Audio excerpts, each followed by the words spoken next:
அல்லாஹ் பொறுமையாளர்களோடு இருந்தால் என்ன பயம்? அல்லாஹ் பொறுமையாளர்களை நேசித்தால் என்ன கவலை? என் சகோதரனே, என் சகோதரியே, அல்லாஹ் இந்த உலக வாழ்வில் என்னையும் உங்களையும் மட்டுமல்ல, அல்லாஹ் படைத்த எல்லோர்களையும் அல்லாஹ் சோதிப்பான். வலனபுலுவன்னக்கும், படைப்புகளை படைக்கும் போதே அவன் சொன்ன செய்தி அது. நிச்சயமாக நான் சோதிப்பேன்.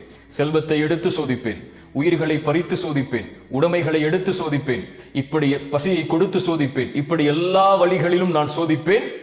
ஆனால் பொறுமையாளர்களுக்கு சொல்லுங்கள் ஒரு செய்தி என்று அல்லாஹ் சொல்லவில்லை. வபஷ்ஷிரிஸ் சாபிரீன், பொறுமையாளர்களுக்கு நல்ல செய்தியை, நற்செய்தியை நபியை சொல்லிவிடுங்கள். என்ன நற்செய்தி?